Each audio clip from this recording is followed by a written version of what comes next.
tenés el controlcito del aire por aquí. 1, 1. 1, 1. ¿Dónde está el control del aire? ¿Cómo? Tú tenías los marcadores. ¿Dónde están? Ah, pero son los tuyos. Hoy tienes los de Rudolf. Esos son los míos. No, préstame los de Rudolf. Préstame los de Rudolf.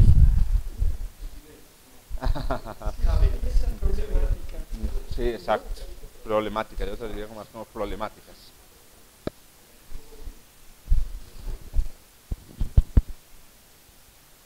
Uno. Ahí me está recibiendo. Bien, está bien. No hay mucho eco. No. Ok. ¿Y estamos transmitiendo ya? Okidoki.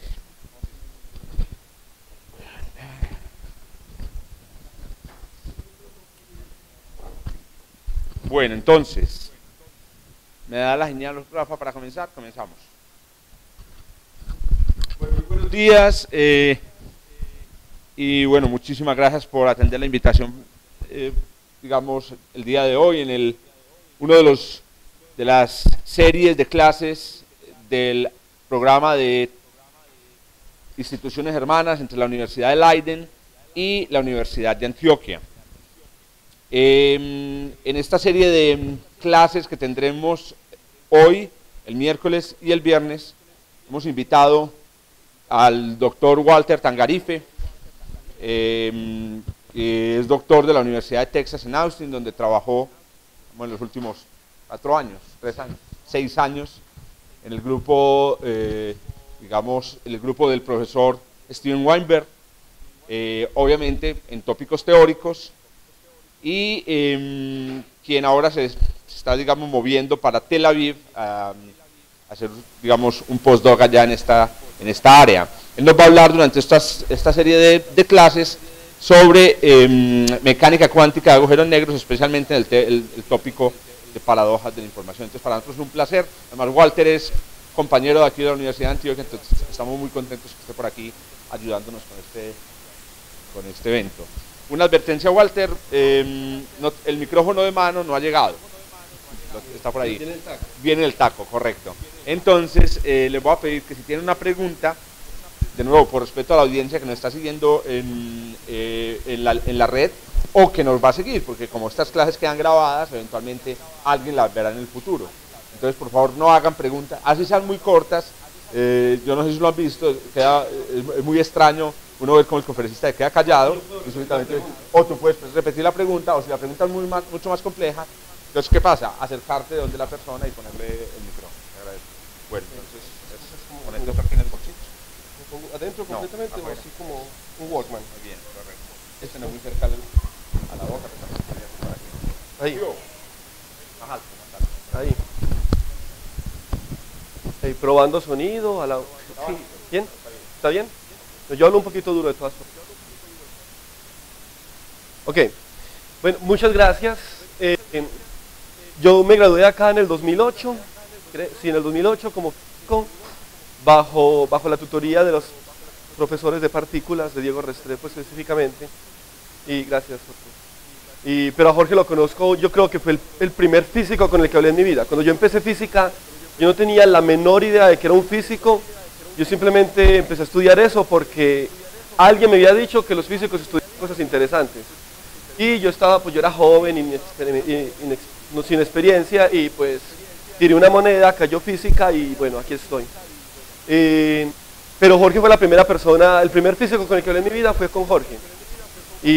Pero no tiene nada que ver con que yo haya seguido pues en la carrera, ¿cierto? Iba a empezar a trabajar con él, pero las físicas me conquistaron definitivamente. Luego me fui para Austin, y en Austin durante los últimos 6 años he estado trabajando con la mitad de mi tiempo con física de partículas, materia oscura y supersimetría, y la otra mitad con cosas más teóricas que tienen que ver con unas aplicaciones de teoría de cuerdas a ciertas herramientas para calcular cosas rápidamente en sistemas complicados.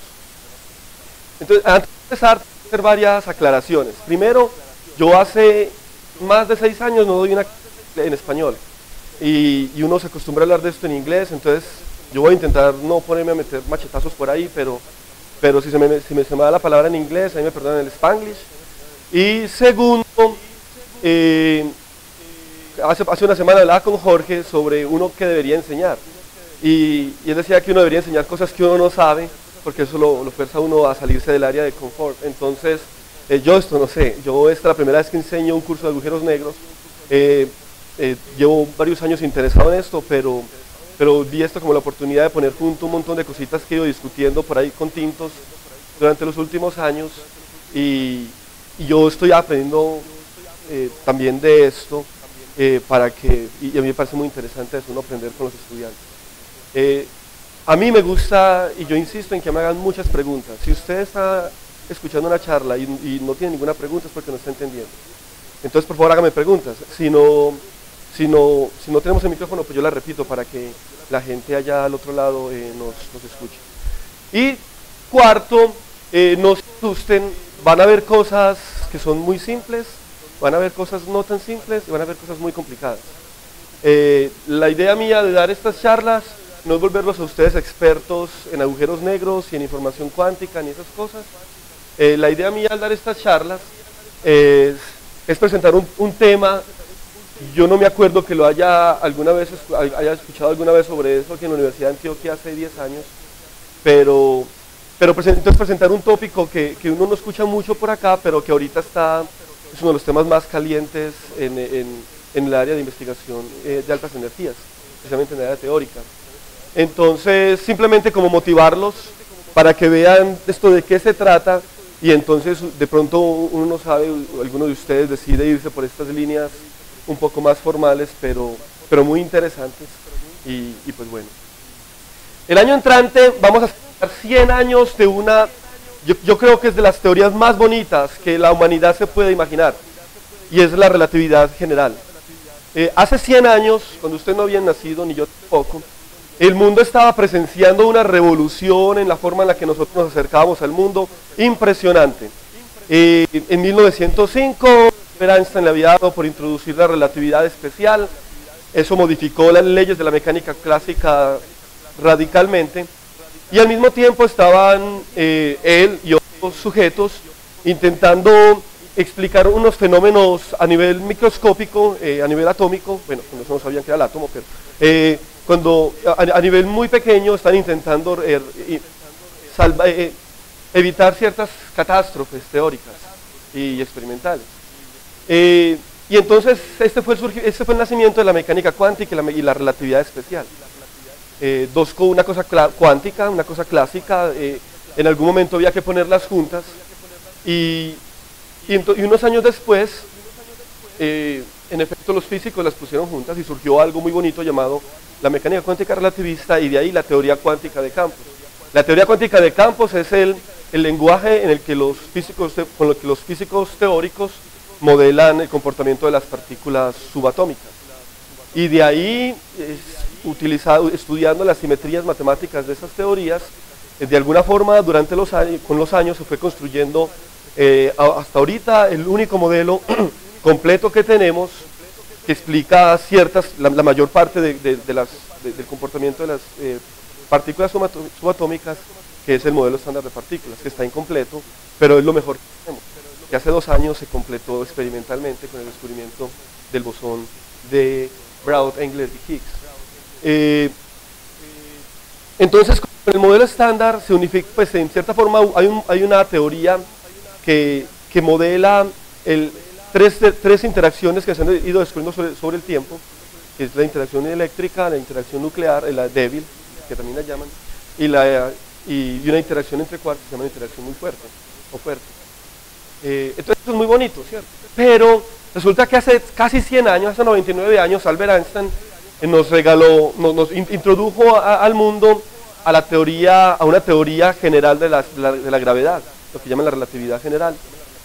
Y la gravedad no se ha podido juntar con las teorías cuánticas, con las otras interacciones. Desde que Einstein empezó a trabajar con relatividad general, él también empezó a buscar la forma de poner juntas la gravedad y la mecánica cuántica. Y él se murió intentando y nunca lo pudo hacer. Pero desde hace 100 años, desde ese momento, gran parte de los físicos teóricos han intentado hacer eso y no han podido. Hoy en día no tenemos una teoría completa de la mecánica cuántica, aunque hay algunos que argumentarían que sí. Hay muchos problemas con eso porque de alguna forma la forma en que contamos grados de libertad, cuando estamos hablando de átomos, cuando estamos hablando de partículas elementales, como que no es suficiente para contar grados de libertad cuando estamos hablando de gravedad. La gravedad cuántica, el problema de la gravedad cuántica es el problema de contar grados de libertad cuando hay interacciones gravitatorias. Pero hay algo muy interesante.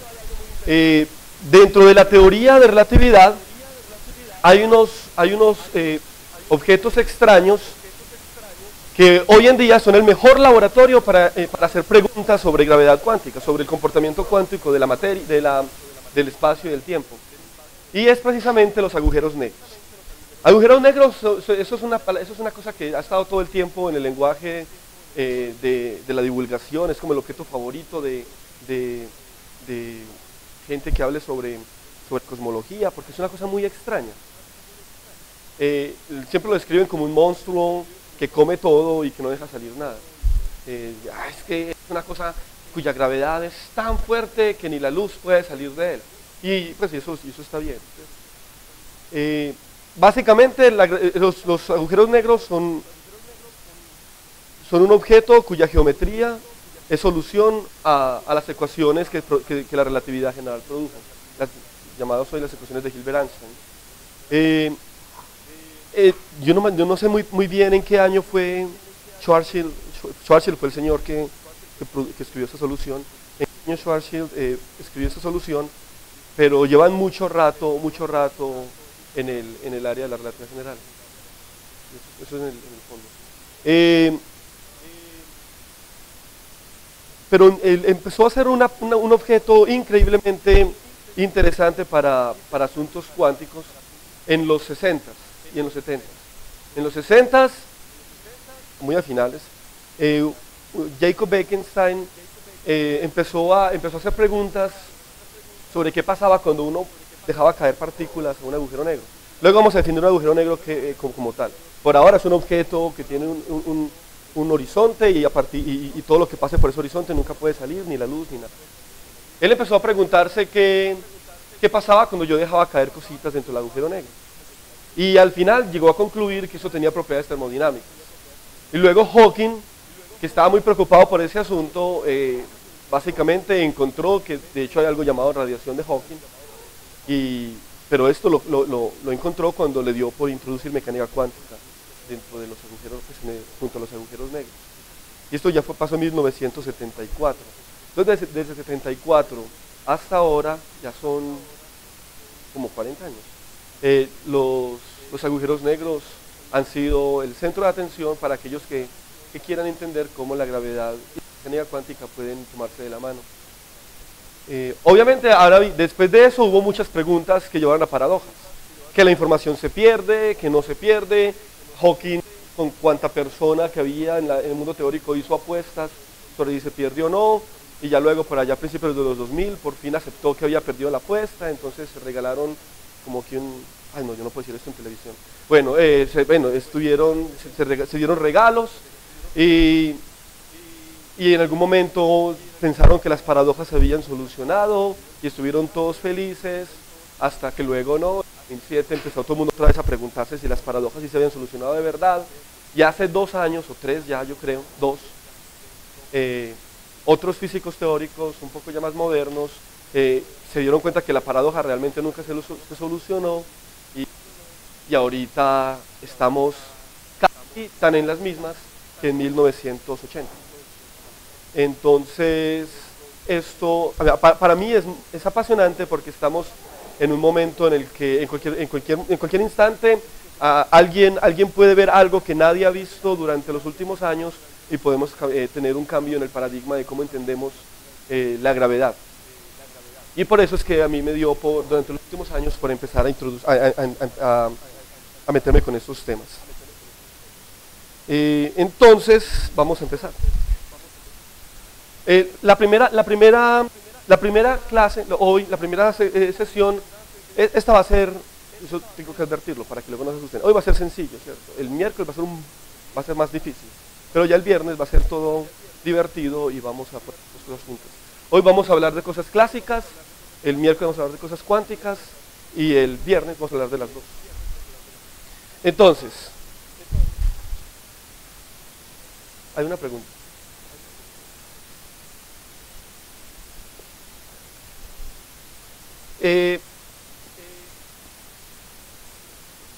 La geometría de un agujero negro fue descrita inicialmente por... no se me metió aquí el inglés, bueno, ahorita lo cambio. La geometría del agujero negro fue descrita por una métrica inicialmente llamada Schwarzschild. Ustedes todos saben que es una métrica. Sí, no, levanten la mano los que no, o los que sí, pues, o aplaudan para no ver. Una métrica es una matriz, es una matriz, un tensor de dos componentes que sirve para medir, ¿cierto? Por eso se llama métrica. Mide cosas en el espacio-tiempo. En Minkowski, por ejemplo, en Minkowski la métrica es una matriz que es algo así parecido. Ah, verdad, qué pena. Es que me los cambiaron. Bueno, esto lo vamos a llamar mu. Esos símbolos acá simplemente quieren decir 0, 1, 2 y 3, donde 0 se refiere al tiempo y 1, 2 y 3 al espacio. ¿Cierto? Entonces, cuando yo quiero medir distancias en Minkowski, este es Minkowski, es el espacio-tiempo en el que nosotros vivimos localmente. Minkowski.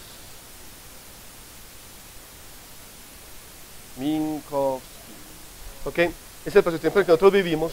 Cuando yo quiero medir, nosotros decimos que utilizamos una métrica y la métrica realmente, o la medida, el intervalo, lo escribimos de s al cuadrado igual a de x mu, de x nu, g mu.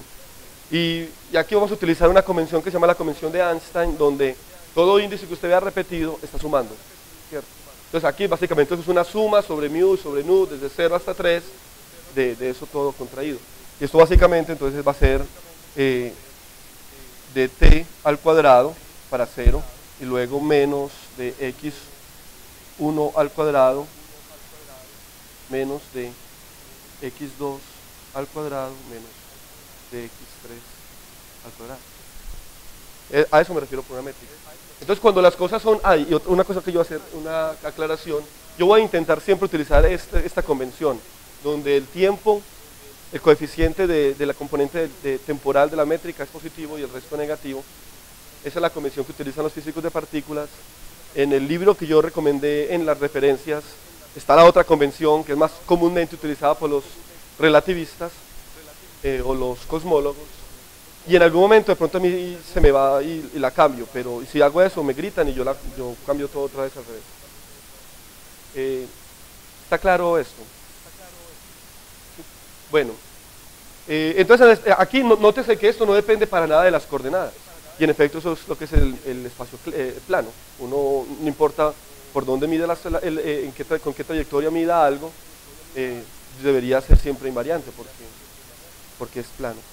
Bueno, pues, ¿cuál es la métrica para la geometría de Schwarzschild? Es algo diferente. La métrica de Schwarzschild va a estar dada por esta expresión, es un 1. Okay. La masa, una masa que se le asocia luego al agujero negro, y la constante de Newton, de t al cuadrado menos, eso va a estar ya dado en coordenadas esféricas. Entonces r es el radio de la esfera, menos 1 de r al cuadrado menos r al cuadrado, y este es el ángulo sólido de la esfera, ¿cierto? Entonces esto lo vamos a escribir otra vez como de x mu g mu, donde ya ahorita x0 es tiempo, x1 va a ser r, y ya x2 y 3 van a ser los ángulos. Sí, entonces esto es simplemente de θ al cuadrado más de phi al cuadrado por seno al cuadrado de phi. Entonces, si usted escribe las ecuaciones de la relatividad general, ¿yo qué dice? Ah, sí, gracias. Sí, él me dijo que esto no era phi, sino θ. Y él estaba en lo correcto. Que quede en el recto. Entonces, ¿esto de dónde sale? Uno toma las ecuaciones que vienen de la relatividad general. De hecho, es muy interesante porque uno puede asumir desde el inicio del vacío que no hay materia alrededor y se da cuenta que esta geometría cumple con todos los requisitos, cumple con todas las ecuaciones. Nótese que esta ecuación tiene si uno no sabe nada de esto, toma la mira y ve varias cosas interesantes. Por ejemplo, bueno, estos son coordenadas esféricas, entonces las coordenadas son R, que va desde 0 hasta infinito, y ya pues el tiempo, que va desde menos infinito hasta más infinito, y ya los ángulos, que bueno, son los ángulos de la esfera. Phi va desde 0 hasta 2pi, y θ va desde 0 hasta pi. Entonces, ¿qué es lo primero que uno ve acá? ¿Qué pasa cuando R es igual a 0? Hay una singularidad, porque esto se va a infinito. Bueno, esto como es 1 sobre infinito se va a 0.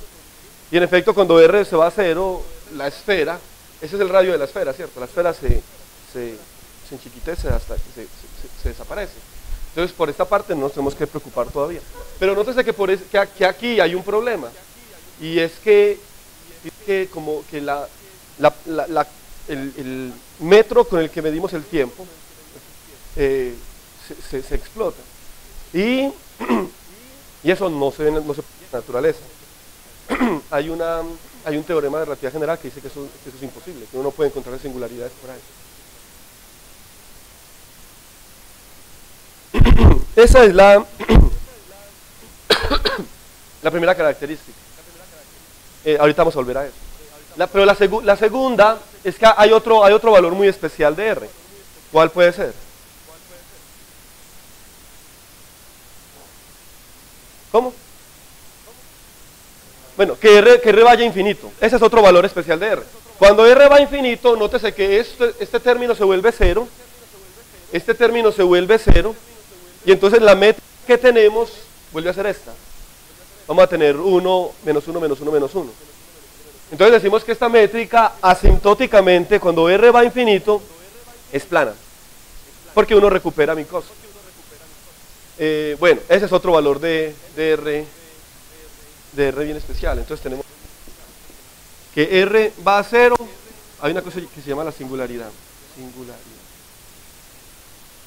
Cuando R va a infinito, tenemos Minkowski. Bueno, y hay un tercer valor de R. Que está cuando R es igual a 2 mg. Nótese que cuando R va a 2 mg, esto se hace 0, pero este término se hace infinito. Entonces aquí uno diría hay otra singularidad. Tenemos dos singularidades y aparentemente ellas son del mismo tipo, porque en los dos casos algo nos da infinito. Pero luego, más adelante, dentro de media hora o una hora, vamos a ver que esta singularidad, de hecho, es una singularidad aparente. Realmente no hay tal singularidad. Esto es simplemente un efecto de la escogencia de coordenadas.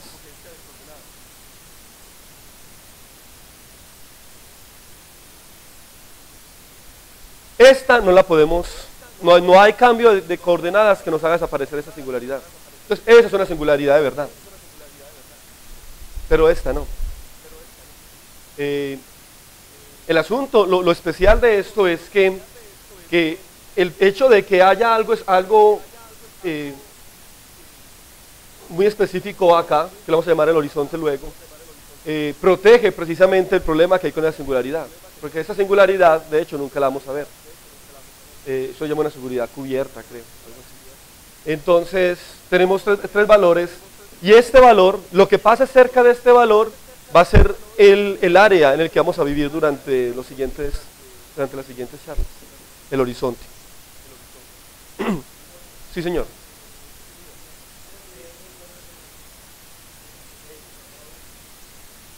Eso. La pregunta del profesor Maecha es ¿qué pasa que cuando R está cerquita de 0, nótese que los signos entre R y T se van a invertir, ¿cierto?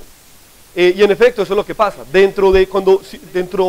Cuando uno empieza desde el infinito, uno ve todo es plano, pero perdón, a medida que uno se va acercando al horizonte, a este valor, pues la geometría sigue siendo la misma. Una vez R es menor que esto, la forma en la que uno mide el espacio del tiempo se invierte. Ahora el tiempo va en cierta forma a medirnos el espacio, y el espacio va a ser medido en cierta forma por el tiempo. Los papeles se invierten. Eso.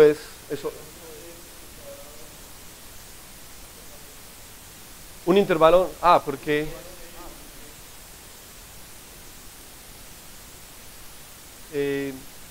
no necesariamente tiene que ser negativo. O sea, bueno, el signature sí va a ser negativo, pero como ya uno está midiendo en vez de tiempo es espacio en vez de tiempo, o sea, la causalidad se invierte. Entonces, de todas formas, siempre va a ser, o sea, solamente va a tener sentido un intervalo positivo.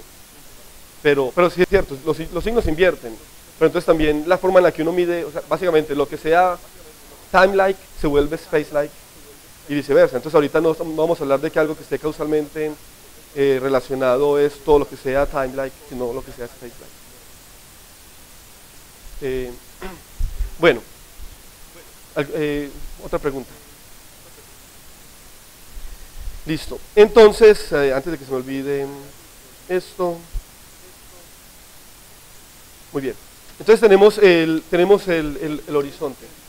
Este valor de 2mg lo vamos a llamar el radio de Schwarzschild. A veces voy a escribir g, a veces el radio de Schwarzschild. Y en unos minutos vamos a ver que si bien la física cerca de esto puede ser divergente, la física cerca de esto localmente es como si esto no existiera. Va a ser la física muy parecida a la de Minkowski. Precisamente lo que el profesor Maecha mencionaba de que el espacio y el tiempo se invierten cuando uno cruza el horizonte, eso es lo que trae como consecuencia cualquier partícula que cruce el horizonte ya no es capaz de devolverse. Cualquier cosa que vaya cayendo y cruce el horizonte, inclusive un rayo de luz, ya una vez esté para R menor que 2mg, ya no puede devolverse y tiene que seguir derecho hasta golpear la singularidad y hasta que llegue a 0 y ahí pues se destruye. Bueno, entonces, ¿qué es la geometría del...? Bueno, yo tengo varias, yo voy a poner ejercicios. Yo los quiero motivar a que hagan los ejercicios. Así parecen difíciles, algunos van a ser muy sencillos, pero es importante que por lo menos intenten hacerlo, y si no, pues me pueden preguntar, me mandan un correo y lo discutimos. Bueno, este es para aquellos que sepan de relatividad general, lo que pueden hacer es escriban la ecuación de la geodésica.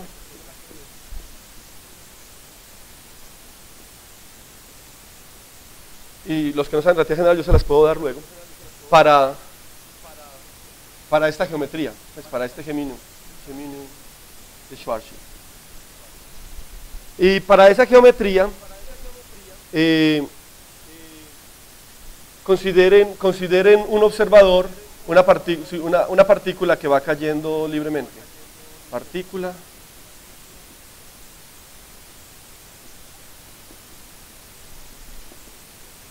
en caída libre, y que se soltada,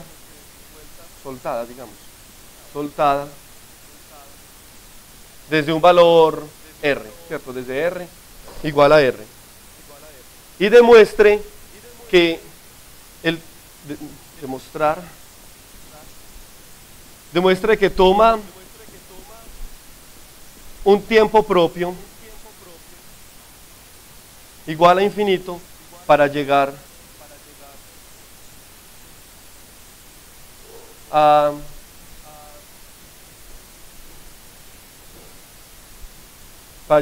R igual a 0. ¿Cierto?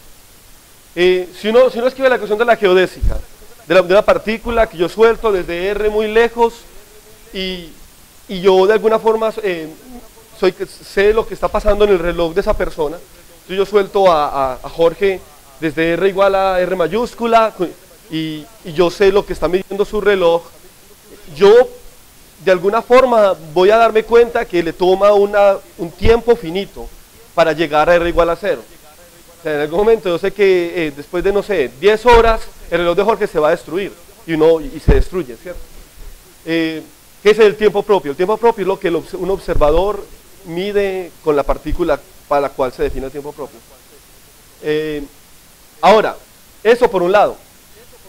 Por otro lado, si yo lanzo a Jorge y yo me quedo observándolo desde esa distancia R, ¿cierto? Ya en mi reloj, yo voy a medir cuánto se demora Jorge para llegar a R igual a 0.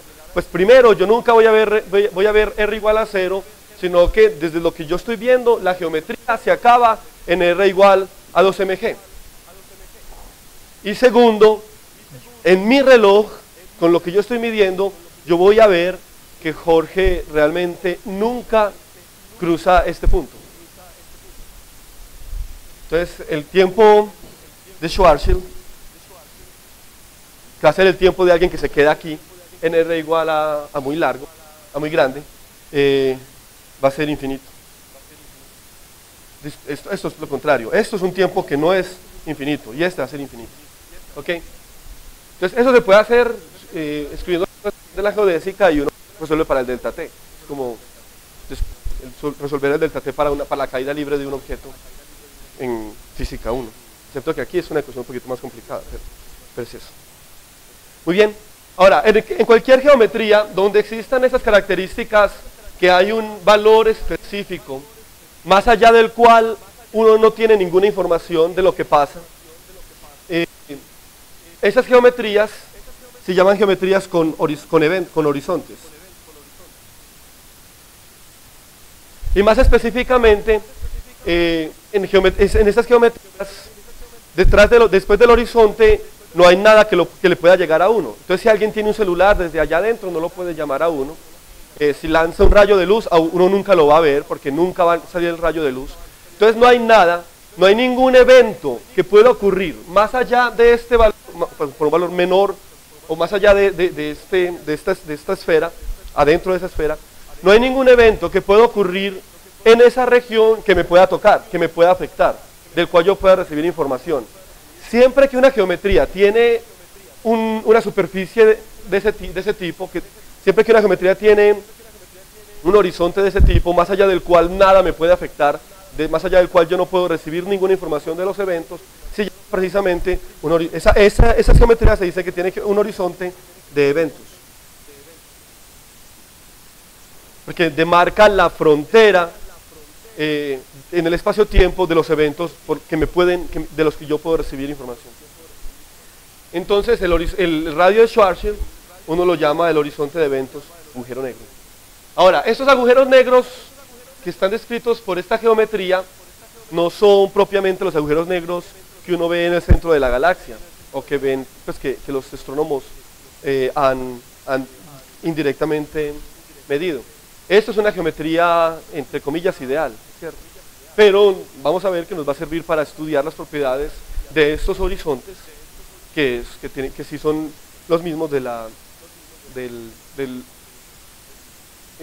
los horizontes reales, los agujeros negros reales.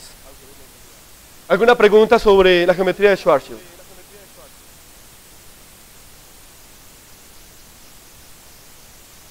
Una cosa que pues es obvia, pero que no, es mejor decirla, es que esa geometría es esférica. Entonces, que yo puedo rotar, yo puedo rotar el observador en cualquier ángulo phi o zeta, y la métrica va a ser la misma. Entonces, decimos que la simetría de Schwarzschild es, primero, es temporal, porque tampoco depende del tiempo, y segundo, es esférica. ¿Otra pregunta?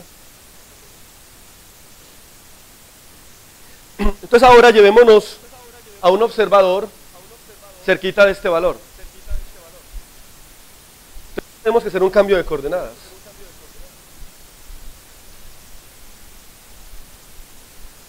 Ahora queremos saber cómo es la geometría para un observador que está realmente cerca que está realmente cerca de este valor del radio, de la coordenada R. Esa geometría la vamos a llamar la geometría cerca del horizonte.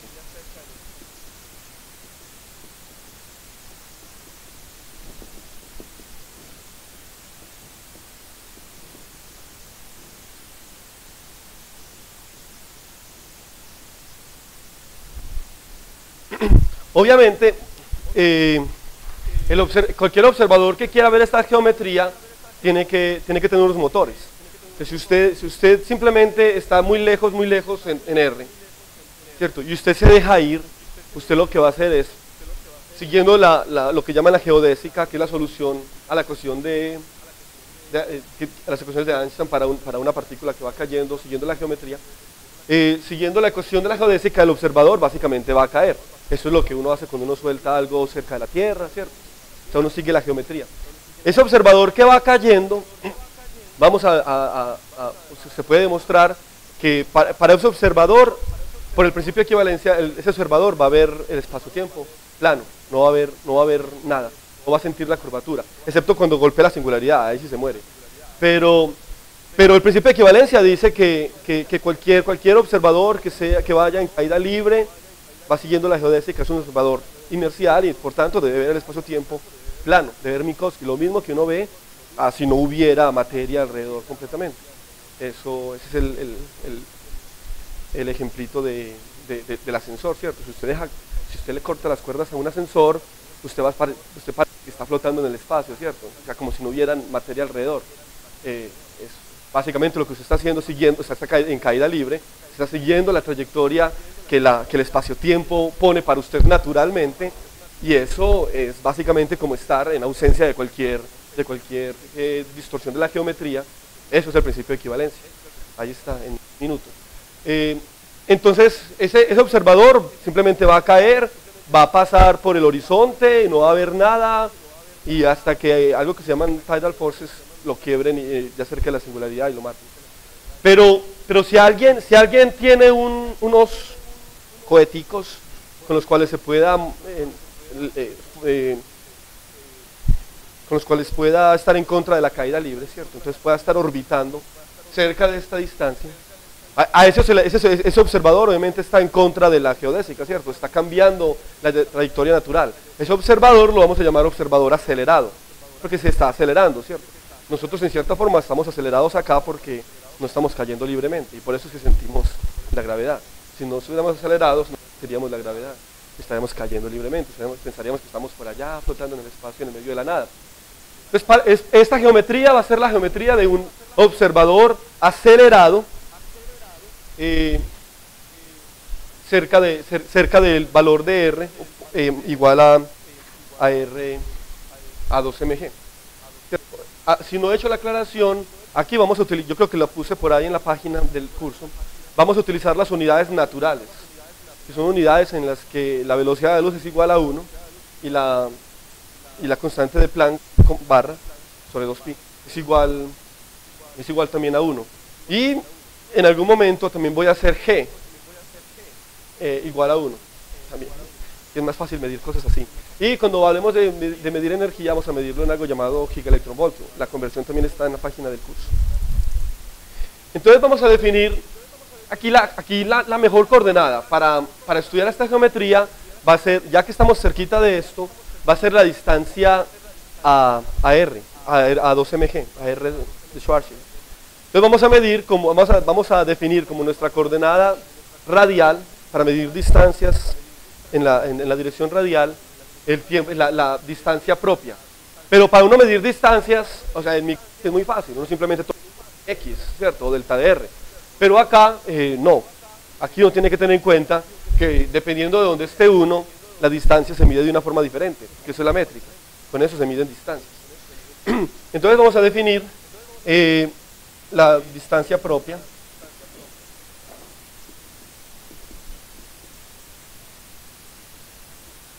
Al horizonte. La distancia propia al horizonte se define, vamos a llamarla ρ, pues se define como, si estuviéramos en Minkowski, ¿uno qué haría? Uno simplemente integra desde el horizonte hasta donde sea que esté uno, ¿cierto? Llamémoslo R'. Ah, no, este es R, ese es R', ¿cierto? Si uno estuviera en Minkowski, en coordenadas esféricas, así sería como uno mide la distancia propia, porque realmente no importa dónde esté uno, pero aquí importa. Entonces aquí hay que poner un factor que me dice precisamente cómo medir en cada punto de R. Eso va a ser la raíz cuadrada de la componente radial métrica, básicamente esta, ¿cierto?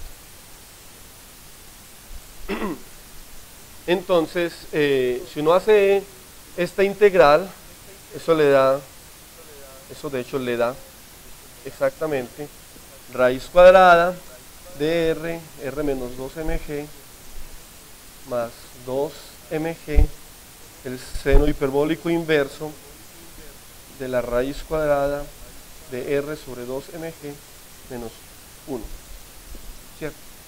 Esto es short para seno hiperbólico inverso. Entonces, así se mide la distancia propia para cualquier valor de R más allá del radio de Schwarzschild. Pero yo quiero estar cerquita del horizonte, entonces yo sé que esto va a ser pequeño, ¿cierto? Esto es pequeño. Entonces voy a hacer una aproximación. Básicamente uno expande en series alrededor de esto. Y realmente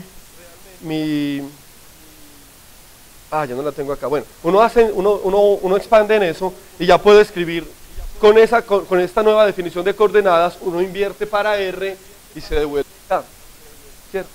Y eso le queda de tarea a ustedes, demostrar que la geometría es más o menos 1 menos 2mg por R de ρ menos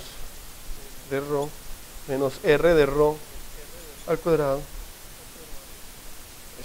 ¿Cierto? Entonces cerca del horizonte, ρ es más o menos, pues es aproximadamente 2 veces raíz cuadrada de 2mg R menos 2mg. Aquí, para pasar de acá a acá, lo que hicimos fue un cambio de coordenadas. Reemplazamos a ρ por lo que es en términos de R y nos da esto. Y cuando tomamos el diferencial nos da esto. Y pues, de hecho aquí no hemos hecho mucho.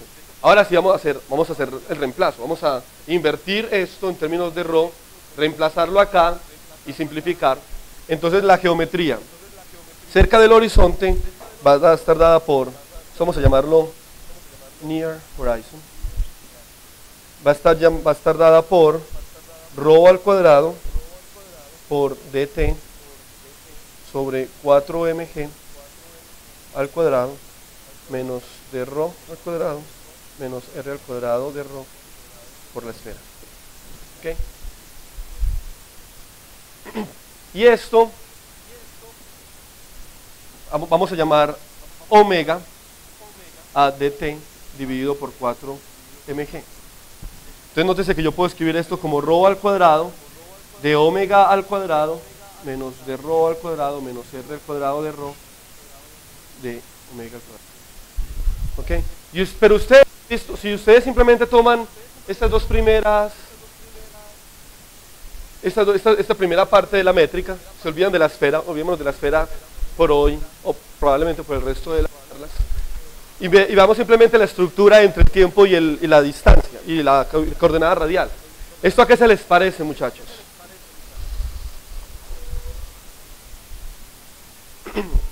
¿Qué coordenadas?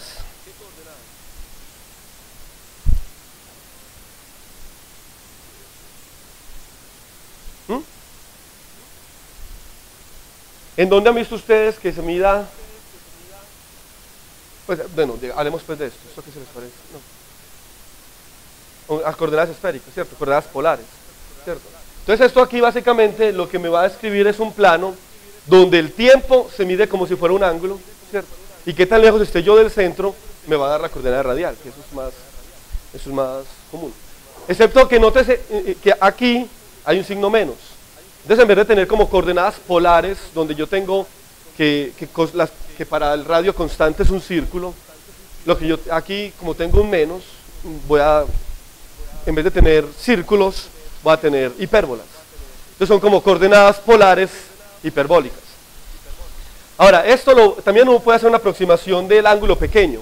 Vamos a asumir que estamos viendo solamente una región pequeñita en el ángulo, y entonces podemos aproximar esto simplemente como a i pequeñito, como a de x al cuadrado, si llamamos z a rho, más de y al cuadrado. Entonces de aquí en adelante todo esto más bien lo voy a llamar lo que es perpendicular a r, ¿cierto?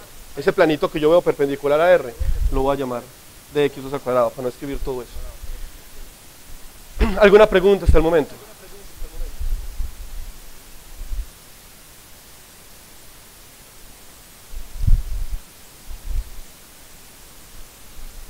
¿No? Bueno, entonces ahora vamos a dibujar estas coordenadas. Y vamos a ver que estas... pero si ustedes se acuerdan de las coordenadas polares no es sino una forma de parametrizar el plano, ¿cierto? Las coordenadas polares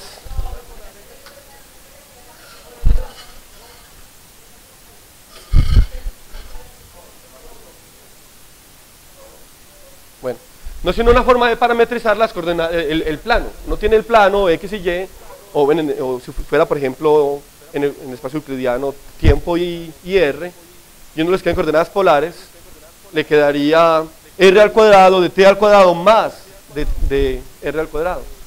Pero esto tiene un menos, entonces básicamente no estamos en Euclides, estamos en Minkowski. Entonces nótese que esto no es sino una forma de reparametrizar Minkowski. Pero estábamos hablando de una cosa con agujeros negros y no sé qué. Pero entonces vamos a ver que cerquita del horizonte del agujero negro, cerquita del radio de Schwarzschild, realmente el espacio-tiempo no es otra cosa que Minkowski. Para una persona que esté ahí, lo que va a ver es simplemente el espacio-tiempo plano, excepto que va a haber solamente una porción. Y esa es la parte importante, que la física que va a haber va a estar siempre limitada a una porción del espacio. Y eso va a generar toda la física que vamos a discutir de aquí en adelante. Entonces,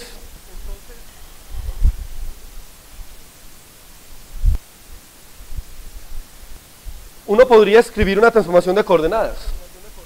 Todo esto es invariante de Lorentz, entonces uno puede transformar las coordenadas y la física debería ser equivalente. Entonces uno podría definir el tiempo como en coordenadas polares, pero excepto que aquí son hiperbólicas, así. Y uno podría definir z como rho coseno de omega. Y entonces uno puede dibujar. Aquí vamos a dibujar bastante, y eso es lo que me gusta de esas cosas. Eso es bueno y es malo, eso es peligroso también, pero... Entonces vamos a dibujar el tiempo acá y el espacio ahí. Pues esto es Minkowski, es plano. Pero entonces yo no podría parametrizar con coordenadas hiperbólicas toda esta región y toda esta región y toda esta región y toda esta región. Si fueran polares serían círculos, pero como es hiperbólico, aquí lo que vamos a hacer sería... Pero realmente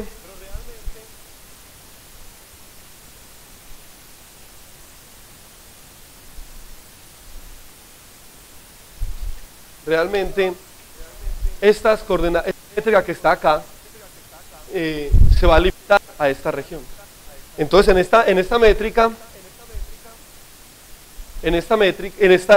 este plano, el tiempo realmente se define, mire que parece es un ángulo, entonces básicamente va a decir que acá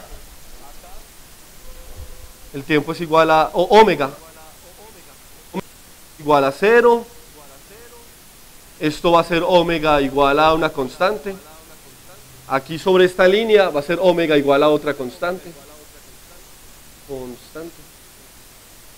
¿cierto? Y así sucesivamente. Y acá va a ser omega igual a infinito, y aquí va a ser omega igual a menos infinito.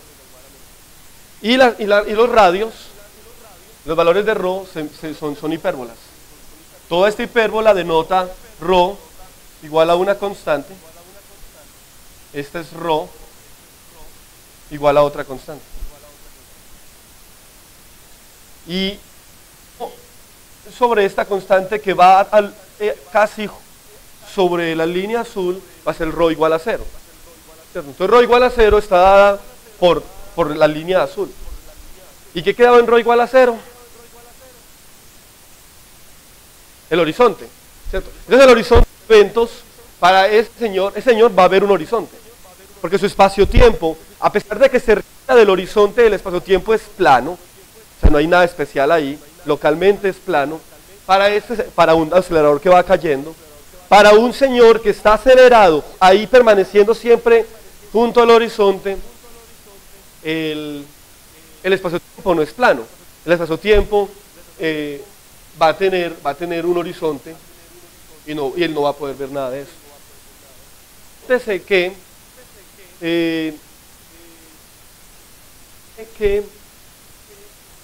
si algo pasa en un lugar aquí, ¿cierto? Supongamos que un rayo de luz es emitido desde ahí. Por la relatividad especial, nada puede viajar más rápido que la luz, y la luz viaja con velocidad constante igual a 1. Aquí estamos hablando de velocidad igual a 1. Entonces, básicamente, ¿cuál es la línea que describe una tangente igual a 1? ¿Cierto? Pues esto, una línea que vaya 45 grados hacia allá y una línea que vaya 45 grados hacia allá, ¿cierto? El cono que me describen esos rayos que son emitidos desde acá se llama el cono de luz. Y nada que esté por fuera de este cono de luz va a ver la información emitida ahí. Entonces nótese que si yo produzco un montón de eventos por acá y por acá, saquen todos los rayos de 45 grados desde ahí, y un observador que esté viendo aquí, un observador que está acá, ¿cierto? En esta parte del espacio-tiempo acelerado, esto nunca lo va a tocar. Esto nada que pase aquí puede afectar a este observador. Algo que pase acá sí lo puede afectar, pero él lo va a ver no como algo que pasó ahorita, sino que si yo mando información desde acá o desde acá y golpea a este observador, él lo va a ver como algo que pasó. Pues él no va a saber que esto existe. Él solamente va a poder ver esta línea y esta línea como su horizonte, como más allá. Para él no existe el espacio-tiempo. Entonces todo lo que pase aquí, él lo va a ver como algo que pasó en el infinito, pues en el pasado infinito, en t igual a menos infinito, ¿cierto? Él no lo va a ver como un evento, sino que lo va a ver como una condición inicial. Para él, al inicio del tiempo, esto ya había pasado, ¿cierto? Entonces este observador está básicamente desconectado causalmente de todo lo que pase acá, y por eso este horizonte se llama el horizonte de eventos, porque nada lo puede tocar de lo que pase ahí. Y esa es el primer hecho fascinante sobre esta diferencia de observadores. Un observador que va cayendo libremente, su geometría está determinada por ejes X, y Z y T. Para él el espacio-tiempo es Minkowski.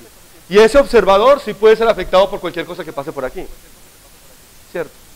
Pero para un observador que es acelerado y que está orbitando, o que está pues ahí junto al horizonte, esto va a tener un horizonte, y su espacio-tiempo va a ser limitado. Entonces ahí ya uno puede preguntarse qué pasa con la equivalencia entre los dos, porque entre ellos ellos podrían hablar y contarse que el espacio-tiempo que ellos ven es diferente, que el uno ve cosas planas, el otro no ve planas. ¿Qué pasa entre ellos? Pues ese va a ser uno de los orígenes de las paradojas de la información. Preguntas hasta el momento. Estoy yendo muy rápido, muy despacio. ¿Vamos bien? Sí. Muevan la cabeza si vamos bien. Listo, bueno. Ahora, esta aproximación en la que nos vamos a esta distancia, tomamos estas coordenadas y tenemos este tipo de métrica, se va a llamar la aproximación de Rindler.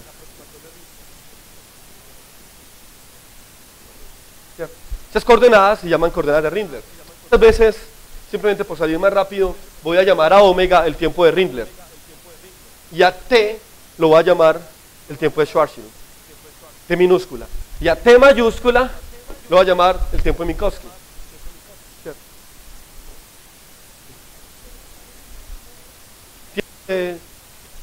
Tiempo de Rindler, el omega. ¿Cierto?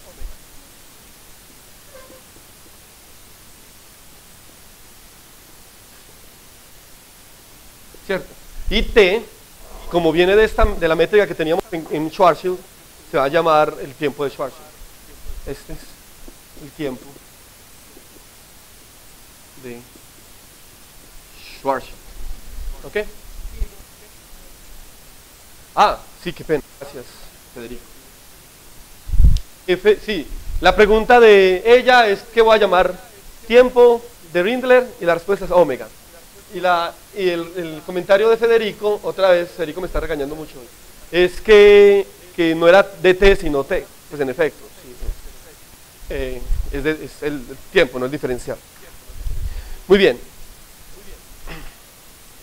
Entonces, bueno, para los que han tomado un curso de relatividad especial, pueden demostrar, simplemente utilizando esta transformación de coordenadas, demostrar que una traslación en el tiempo en Rindler, si yo voy de aquí a acá, o de acá a acá, que una traslación en el tiempo de Rindler es equivalente en estas coordenadas z y t de Minkowski, es equivalente a lo que llaman un boost.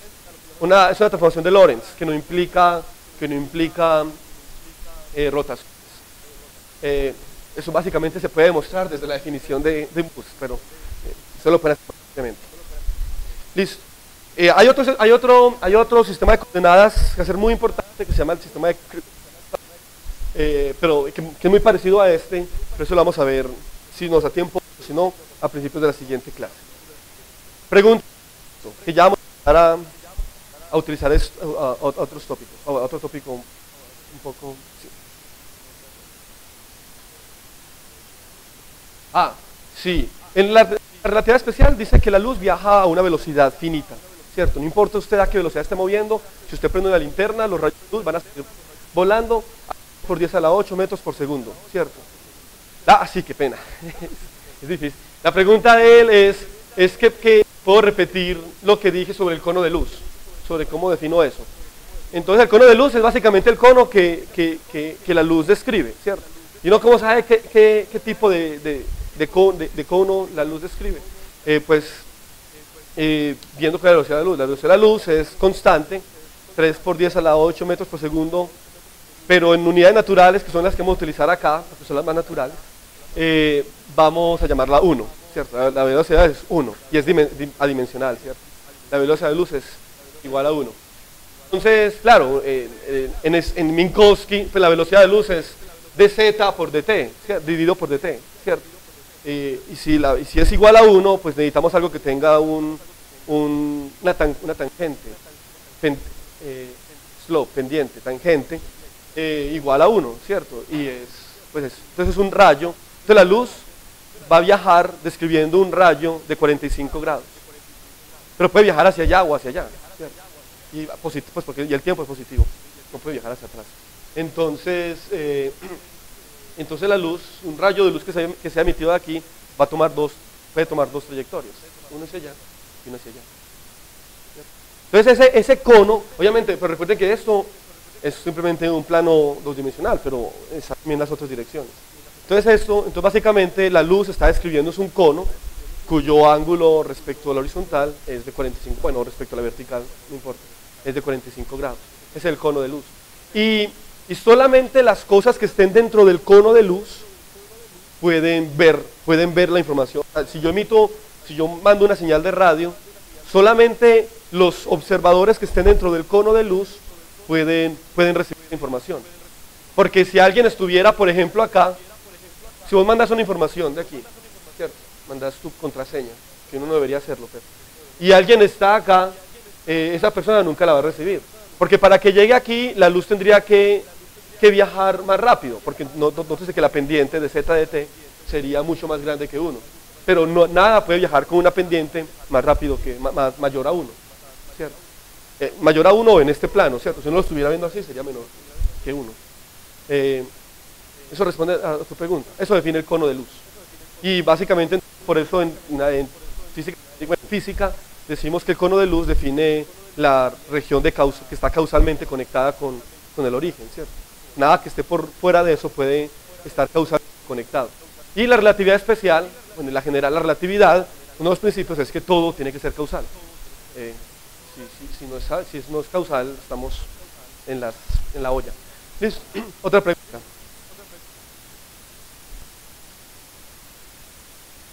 Ok. Ahora vamos a utilizar esto que hemos aprendido para ver una herramienta que es muy útil a la hora de hablar de la estructura del espacio-tiempo. Nótese que aquí, cuando yo describí lo que pasaba acá, cuando escribo esto del rayo de luz, a mí no me interesan mucho los detalles de los procesos físicos que pasan, excepto una cosa, que es la estructura causal. Lo que queremos saber es cómo la información viaja, pero la información viaja en forma de luz, entonces la luz nos describe la estructura, cómo viaja la luz en un espacio-tiempo, nos describe cuál es la estructura causal del espacio-tiempo. La estructura causal del espacio-tiempo se puede estudiar de una forma compacta en algo llamado diagramas de Penrose. Penrose es un físico británico que junto con Hawking y otros sujetos han por mucho tiempo estudiado estas cosas de relatividad general y de geometría juntas. Una cosa que se me olvidó decir es yo tengo una lista grande de cosas que ustedes pueden leer si alguien está pues motivado y quiere leer algo más avanzadito. Pero las referencias que puse en la página, pues que Jorge puso en la página, inicialmente son muy buenas y suficientes para una buena introducción. Especialmente el libro de Carroll es muy bueno. Entonces queremos compactificar todo el espacio-tiempo en una región pequeña de tal forma que podamos estudiar la estructura causal. Entonces tenemos que hacerlo de tal forma que la estructura causal no se vea modificada por este mapeo, ¿cierto? Si ustedes han visto variable compleja, ustedes saben que uno puede tomar todo el espacio complejo y haciendo una transformación de coordenadas llevarlo a un círculo o a una tira o algo así, ¿cierto? Lo que queremos hacer, pero hay transformaciones que no conservan los ángulos, ¿cierto? Pero hay unas que sí, esas que conservan los ángulos se llaman transformaciones conformes. Y como aquí queremos mantener constante, invariante, la estructura causal, pues queremos mantener invariante el cono de luz. Y si queremos mantener invariante el cono de luz, queremos mantener invariante los ángulos. Y al querer mantener invariante los ángulos, el tipo de transformación que debemos utilizar es transformaciones conformes. Entonces, bueno, eso se llama diagramas de Penrose.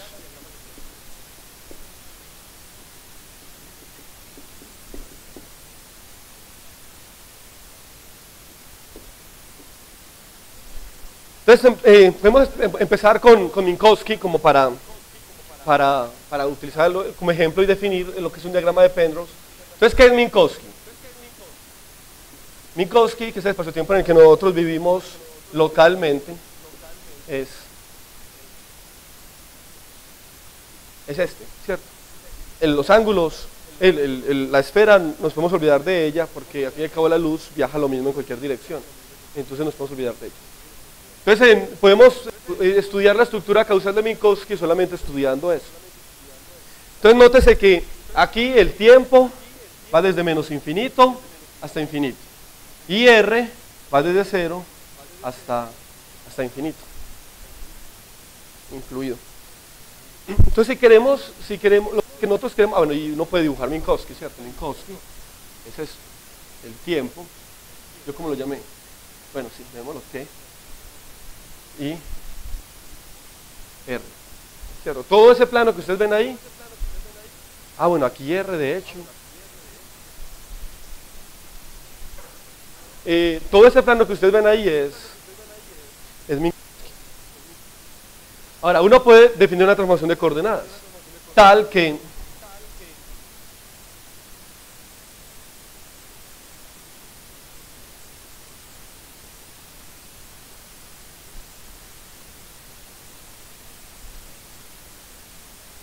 sí, definamos así, yo no sé por qué tengo aquí, bueno, definamos una coordenada X más que sea la tangente inversa de T más R, y otra que se llama X menos, que sea la tangente inversa de T menos R, ¿cierto? Lo que está en el paréntesis, todo puede ir hasta infinito o hasta menos infinito, ¿cierto? Pero nótese que esta función no toma valores, no da valores desde menos infinito hasta infinito, sino, ¿cómo? Ajá, desde menos, el valor va de 0 hasta pi medios. Entonces, X más y menos toma valores solamente menores que pi medios, ¿cierto? Donde cuando es igual a pi medios, porque aquí hay una cosa infinita, ¿cierto? Entonces, si queremos dibujar estas coordenadas, X más y X menos, vamos a ver, estas coordenadas van a ser cosas así, X más, X menos, pero no van hasta el infinito, ¿cierto? Sino que uno podría ver para qué valores de esto y de esto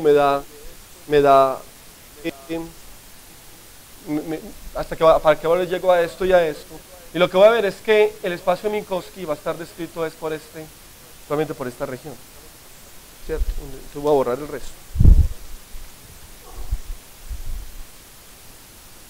¿Sí? Tan bueno tiene más colores. Bueno, entonces, lo que tenemos acá es que aquí en este valor es el valor máximo de X más, entonces esto es pi medios, este va a ser pi medios, creo, y así. Y por acá vamos a tener otras coordenadas, menos pi medios.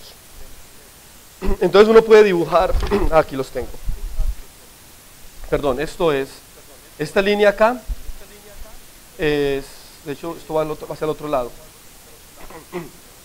es X menos igual a menos pi medios, y esto es X más igual a pi medios. Entonces uno puede en este punto va a ser t igual a infinito, ¿cierto? Este punto va a ser t igual a menos infinito. Lo que hemos hecho es traer todo el espacio-tiempo desde el infinito hasta una región causal, donde este punto me va a representar el infinito en el tiempo y el infinito en el menos infinito en el tiempo. Este me va a representar 0 y este me va a representar el infinito espacial, ¿cierto? Entonces todo esto yo voy a borrar estas líneas que me molestan, ¿cierto? Ustedes se acuerdan, ¿cierto?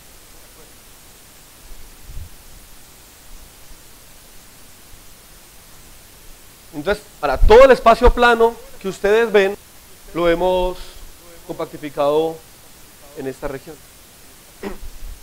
En esa región la luz va a seguir viajando. Si yo tengo un rayo de luz acá, la luz va a seguir viajando en ángulos de 45 grados, ¿cierto? En cualquier lado que esté, la luz va a seguir viajando en ángulos de 45 grados. ¿cierto? Entonces nótese que si algo pasa aquí igual a menos infinito, no importa el lugar donde usted esté, siempre le va a llegar la información. Si yo estoy acá y alguien me llama desde aquí, pues yo estoy dentro del cono de luz, ¿cierto? La luz solamente puede viajar, de hecho, en esta dirección. ¿Sí? Entonces me va a llegar la información. Va a estar dentro de la región causal. Si yo estoy aquí, me va a llegar. Si alguien llama de acá, cualquier persona de aquí para arriba, le va a llegar. Entonces uno dice que, nótese que no hay región. Para un observador que esté aquí en infinito, después del final de los tiempos, no hay ninguna región para una persona que esté aquí que le esté oculta. Alguien que esté en este punto lo va a saber todo sobre todo este universo. Porque cualquier cosa que pase ahí, en todo este universo, cualquier cosa que pase va a estar conectada causalmente con esto. Eventualmente la luz le llega allá. Entonces por eso decimos que es un espacio plano, no tiene horizontes de eventos. No hay regiones escondidas en este universo. ¿Alguna pregunta hasta el momento? ¿No? Bueno. Ahora, aquí uno cómo mide cosas, ¿cierto? Si uno fuera a saber, bueno, pero si yo tengo un t igual a algo y un r igual a algo, ¿cómo sé dónde estoy en este espacio? Pues las líneas, hagámoslo con azulito. Las líneas radiales, o sea, van a estar dadas por hipérbolas así. Entonces, si yo estoy parado acá o acá, voy a estar en el mismo R, ¿cierto? R igual a R1, digamos. Y este va a ser R igual a R2, ¿cierto? Y las líneas del tiempo van a estar dadas por esta dirección. ¿Cierto? Entonces, eso es un tiempo igual a 1, tiempo igual a 0, tiempo igual a 1, tiempo igual a 2, y bueno, etcétera. ¿Sí? Entonces ya uno aquí tiene la malla donde sabe dónde está en términos de las coordenadas de Minkowski. Entonces esta línea que está acá, nótese que corresponde, eso tiene un nombre llamado J+, ¿cierto? Que lo llaman el infinito positivo, ¿cierto? El infinito positivo y también el infinito nulo positivo. Se llaman el infinito nulo porque es la línea en el infinito, tanto para R como para T, es la línea en el infinito por donde viaja la luz, ¿cierto? Sí. Bueno, un nombre, ¿cierto? Que es esta línea negra que está x más igual a pi medios. Y se llama el infinito nulo porque es la línea en el infinito por donde la luz viaja, ¿cierto? Sí. La pregunta era ¿qué era J+?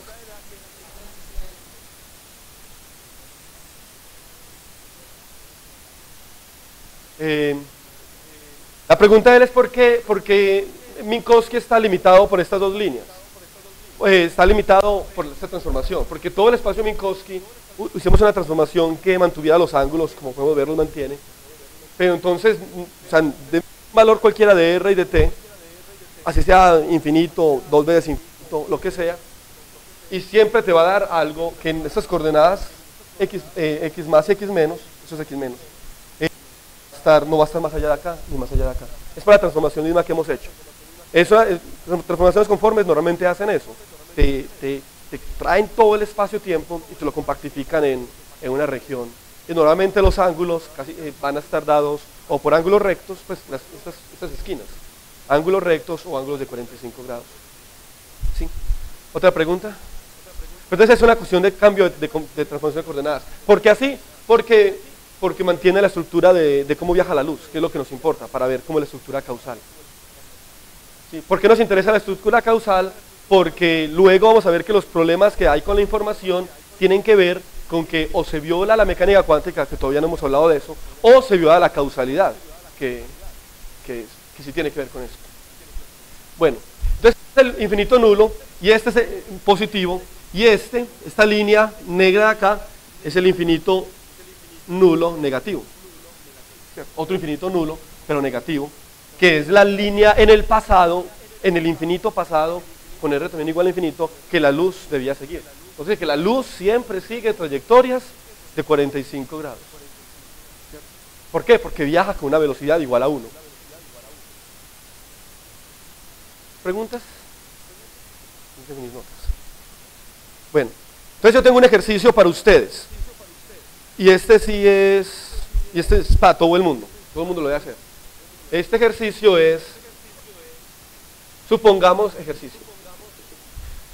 hay una nueva métrica que está dada por esta, de S igual a de tau, llamémosla tau, una coordenada como el tiempo, menos coseno al cuadrado del tiempo, y con una esfera en 3 dimensiones, ¿cierto? Entonces, demuestre que el diagrama de Penrose para esta métrica es esta, donde aquí tau es igual a infinito y aquí tau es igual a menos infinito. Busquen una transformación que les permita compactificar todo eso a una cosa finita y demuestren que es el diagrama de Penrose. Ese, señores, es muy parecido al diagrama del universo en el que ustedes viven.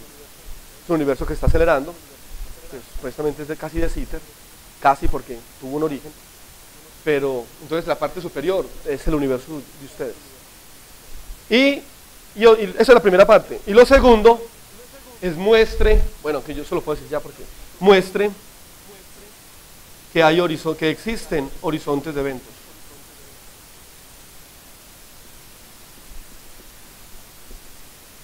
¿Cómo saber que existen horizontes de eventos? Pongan a un señor en el infinito y demuestre que hay regiones que para ese señor van a estar escondidas. Pues es muy fácil de ver, ¿o no? O sea, no tienen que hacer la primera parte para hacer la segunda. Si yo tengo un señor acá, ¿será que hay un punto en el pasado que el señor no pueda ver?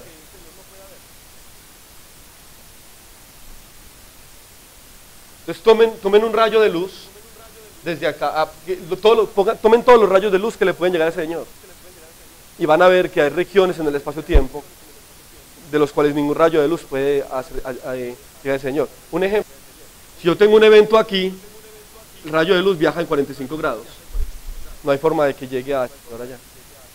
Entonces el tiene horizontes de eventos. Eso quiere decir que el universo en el que usted y yo vivimos tiene horizontes de eventos. Nosotros no vemos todo el espacio, todo el espacio-tiempo.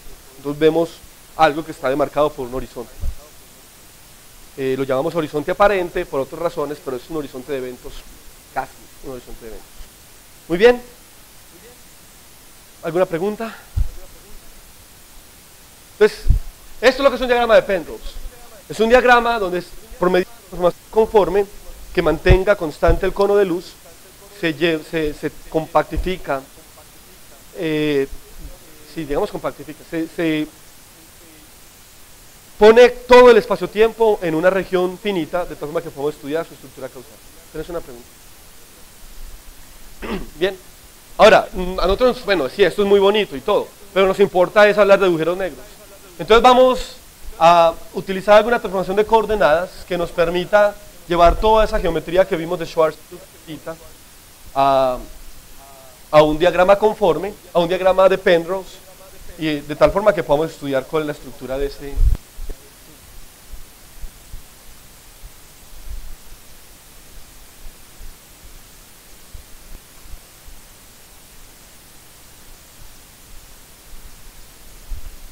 Bien, entonces para eso tenemos que hacer cambios de coordenadas. Bueno, uno de los precios que hay que pagar para trabajar con relatividad general es que hay que cambiar muchas veces de coordenadas en las que uno mide cosas. Pero es que esa es la esencia de la relatividad, ¿cierto? Que las cosas son invariantes bajo transformaciones de coordenadas. Ustedes, si no lo han visto, lo van a ver dentro de poco, en electrodinámica, por ejemplo, que una de las cosas que motivó a Einstein a sacar la relatividad especial era que a él lo molestaba que las leyes del electromagnetismo no fueran las mismas dependiendo del sistema de referencia. Y se dio cuenta que precisamente la forma de solucionar los problemas que había en esa época era exigir que las leyes de la física fueran invariantes bajo transformación de coordenadas. Y de ahí sale la relatividad especial. Entonces, acostúmbrense a que aquí uno tiene que cambiar de coordenadas muchas veces, pero que no hay ningún problema con eso, porque la física es hermosa y es invariante bajo transformaciones de coordenadas. Entonces les tomemos Schwarzschild. Qué nombre tan largo. Tomemos Schwarzschild y apliquemos una transformación de coordenadas. Vamos a llamar R estrella, esa coordenada la llaman a veces coordenada de tortuga.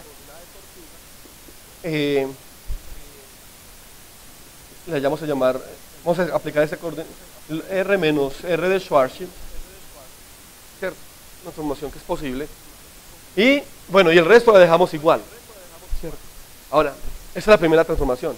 Luego vamos a hacer otra transformación más. Y es que vamos a llamar X menos a menos E a la R estrella menos T dividido por 2. De algún lado voy a utilizar cosas. ¿Dónde estará? Creo que es dividido por 2 RS, ¿cierto? Porque debe ser adimensional todo lo que se ponga ahí. Aquí también yo creo que eso es más bien R sobre RS menos 1, ¿cierto? Todo es adimensional.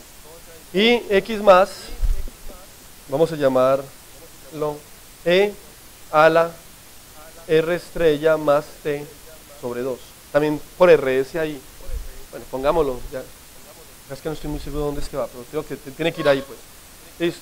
Entonces, si uno toma estas coordenadas, entonces tarea, tomar esas coordenadas, ponerlas dentro de la métrica de Schwarzschild que escribimos al principio y demostrar que la métrica está dada por menos 4G sobre a la menos R dividido por 2mg. Yo creo que aquí. Sí. Bueno, y de X más, de X menos, 2 veces eso, más de R de las coordenadas al cuadrado, más R al cuadrado de omega, ¿cierto? Al cuadrado. Entonces, nótese que la parte del espacio del R y el T, de la coordenada radial y el tiempo, ya ha sido transformada a unas coordenadas que son muy parecidas a las que teníamos antes. Pero vamos a hacer otro cambio de coordenadas más que nos permitan dibujarlas luego. Y es que vamos a definir X mayúscula menos X minúscula igual a menos E a la estrella menos T dividido por 2mg y T más X E a la R estrella más T 2mg.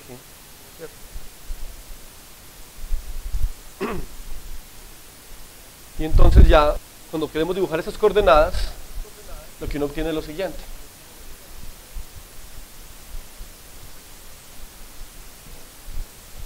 Cuando uno trabaja con Minkowski, es muy común que el tipo de transformaciones de coordenadas que uno utilice se parezcan mucho a cosas hiperbólicas.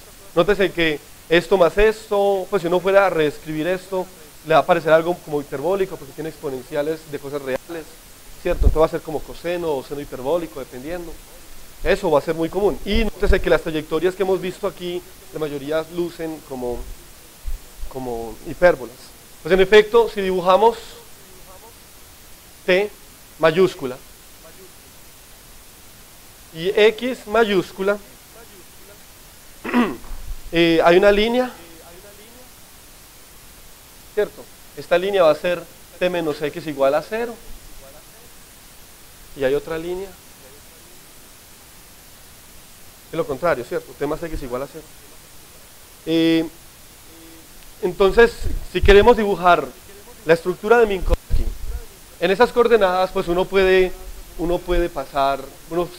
dibujar aquí, este va a ser X más, este va a ser X menos, ¿cierto? Porque es la línea donde, no, lo contrario, X más es igual a 0 y X menos es igual a 0. Y puede dibujar la métrica de Minkowski. Entonces lo que va a pasar es que R igual a 0, yo no sé por qué la gente lo dibuja así, pues debe ser como mostrar la verdad de la singularidad, pero esa línea ahí es una hipérbola que va a representar R igual a 0. ¿Cierto? Lo curioso es que no solamente va a estar ahí, también va a estar acá.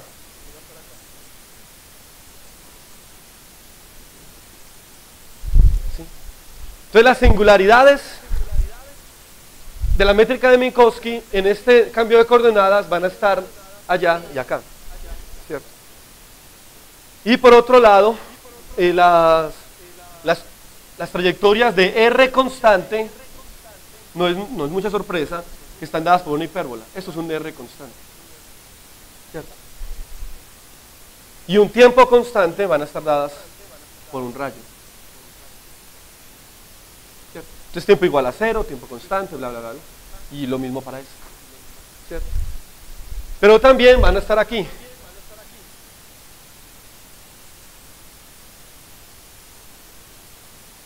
¿Cierto? Excepto que acá los valores de X van a estar dados, van a ser negativos. ¿Alguna pregunta en este momento? Entonces, ya tenemos un cambio de coordenadas que nos permitan dibujar a Minkowski como tal. Estas coordenadas, este diagrama, esas coordenadas se llaman Kruskal. Kruskal coordinates.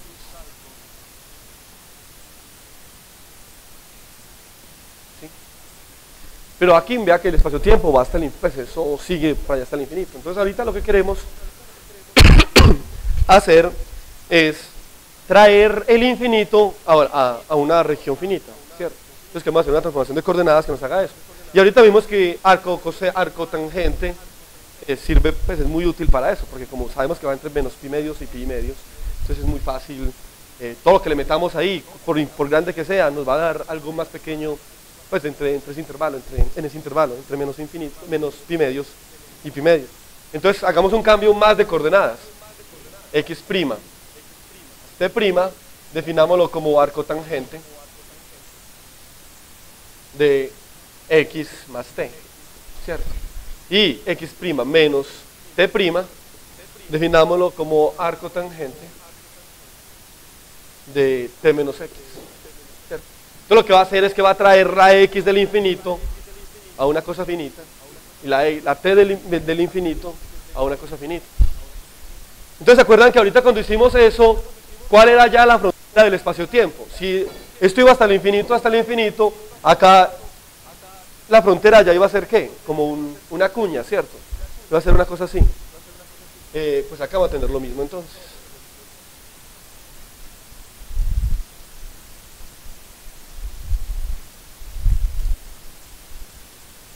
Entonces la métrica de Minkowski con estas transformaciones van a quedar de esta forma. Estos rayos permanecen invariantes, ¿cierto? Porque esa transformación deja invariantes los ángulos. Esto también se puede mostrar. Entonces aquí ya vamos a tener el tiempo igual a infinito y aquí vamos a tener el tiempo igual a menos infinito. ¿Sí logran ver acá? Todos los que están en el más allá. Pero, y entonces toda la parte infinita de x igual a infinito t infinito ya va a estar dado por una cuña así, ¿cierto? Pero también tenemos de este lado, entonces aquí vamos a tener algo así, ¿cierto? Supongamos que eso está bien dibujado y que es un ángulo de 45 grados y eso. ¿Y qué pasa con las singularidades? Las singularidades van a estar dadas por una cosa plana aquí.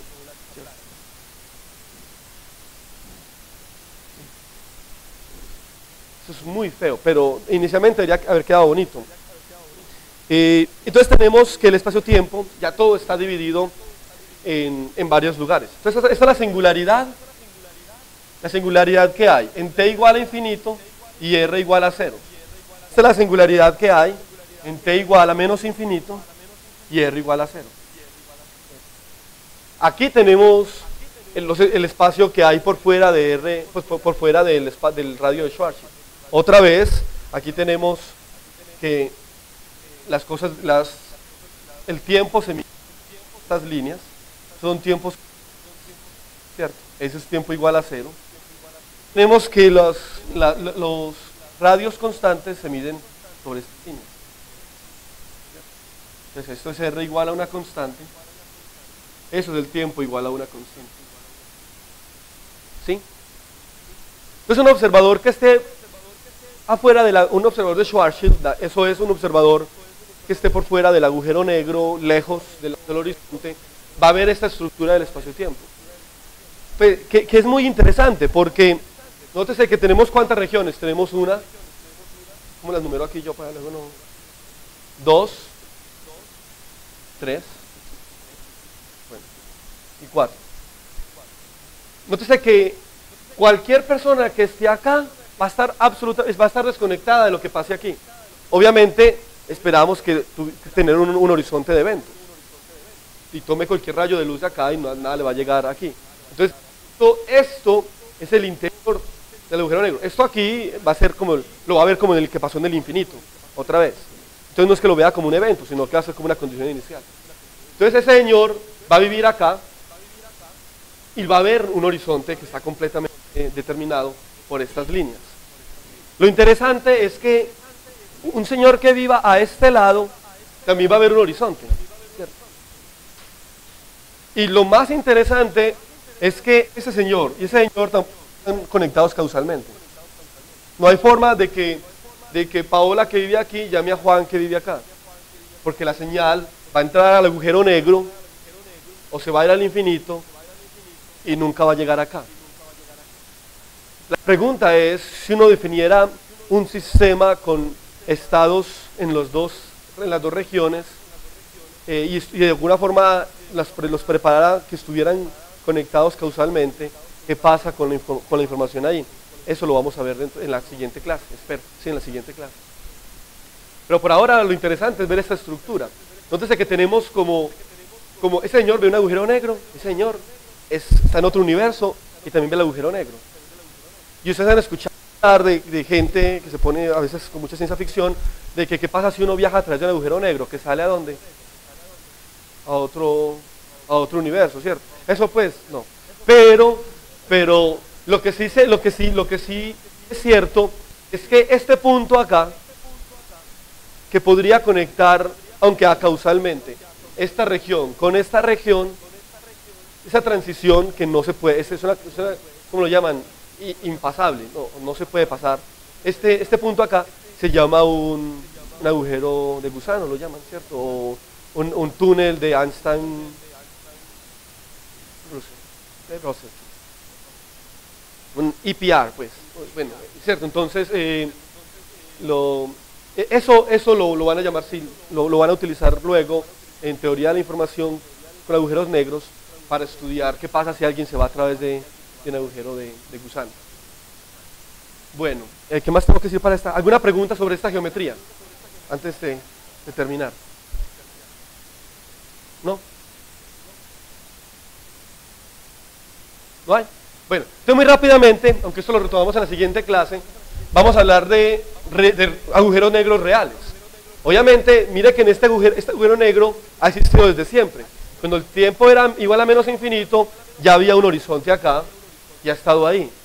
Pero vemos que en los agujeros negros que están que se ven en astrofísica y cosas así, no han existido desde siempre, sino que se originan, esto Jorge es más apropiado para hablar de esto, yo no sé mucho de esto, pero se originan por el colapso de cuerpos muy masivos, como estrellas muy grandes que después de explotar se convierten en supernovas y cuando ya dejan de emitir radiación, la energía gravitacional es más grande y hace que se colapsen y se formen el agujero negro. Yo creo que el límite para que una estrella se vuelva un agujero negro, más otras el límite de la masa, más otras características que no voy a mencionar acá, que tiene que ser como 2 veces el tamaño del Sol.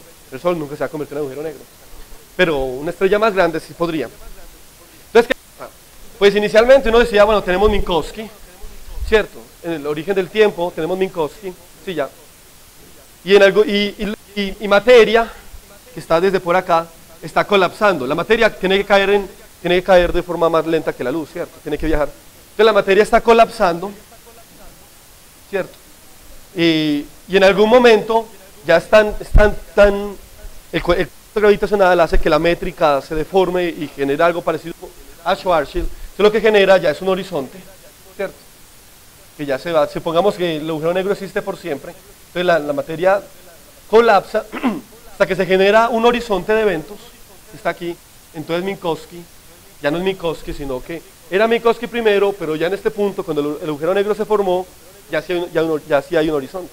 Ya algo que pase acá va a estar causalmente desconectado de un observador que esté aquí. O sea, a partir de este tiempo, ya este observador va a ver que hay una región del espacio del cual no le está llegando información y nunca le va a llegar.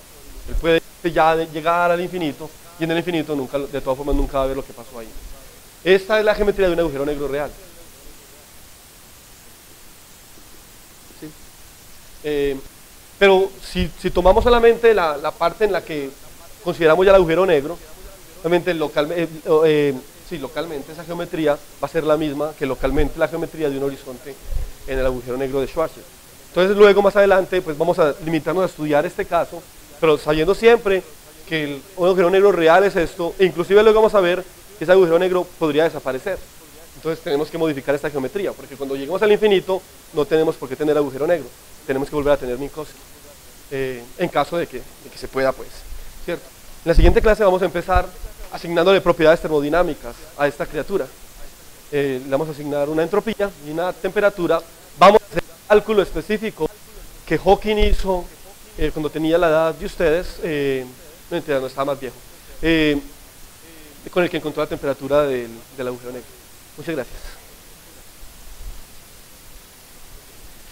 ¿Preguntas antes de que alguien se vaya? No, gracias. Muy despacio, muy rápido. ¿Cómo? Muy despacio, muy rápido. Ah, verdad que yo ya hablando.